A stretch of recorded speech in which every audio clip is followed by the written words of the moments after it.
नमस्ते विद्यार्थ्यांनो. नमस्ते. तर विद्यार्थ्यांनो, आज आपण गणित या विषयामध्ये कोणकोणत्या आकृत्या असतात याविषयी चर्चा करणार आहोत. तर गणितामध्ये कोणकोणत्या आकृत्या असतात सांगा मॅडम. वर्तुळ, वर्तुळ, त्रिकोण, चौकोन, आयत, षटकोन. तर या आकृत्या गणितामध्ये असतात. तर आज बघा क्रिएटिव्ह थिंग्स हे स्किल आपण पाहणार आहोत. तर यामध्ये कसं विद्यार्थ्यांच्या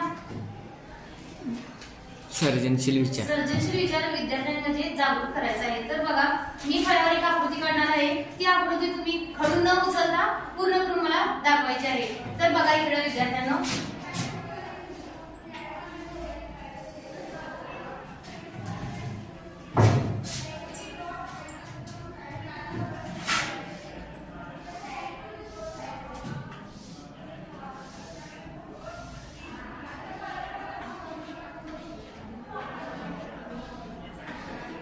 आकृती मी फळ्यावर काढलेली आहे. ह्या आकृतीमध्ये तुम्ही खडू न उचलता पूर्ण आकृती ही अशी पूर्णपणे अशी काढून दाखवायची आहे. कोण काढून दाखवणार मला? मॅडम तुम्ही सांगते तसं तो हात करून दाखव. सुंदर. हां, तो हात करून दाखव. असं नाही.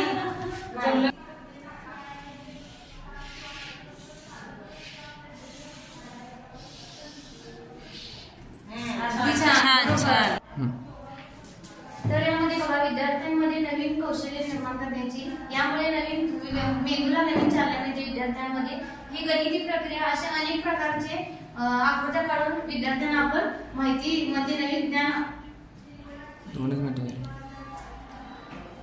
नवीन माहिती देऊ शकतो. तर पुन्हा बघा अनेक उदाहरण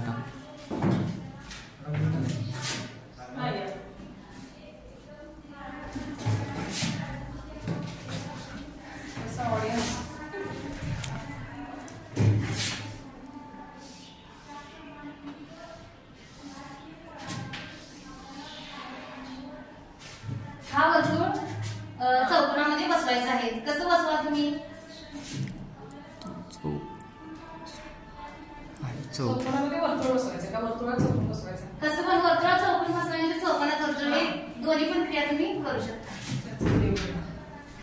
वर्तुळ बसवायचं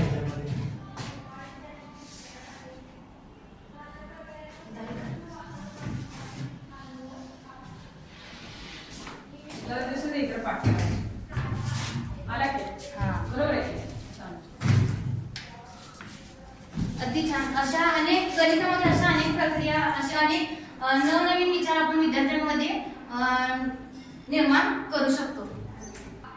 तर विद्यार्थ्यांना बघा, अंकांचा वापर करून आपण वेगवेगळ्या कृती सादर करू शकतो. तर आकृत्यांमध्ये जसं आपण आकृत्यांच्या मार्फत केलं, तसं अंकांच्या मार्फत पण आपण वेगवेगळे नवनवीन आकृत्या काढू शकतो.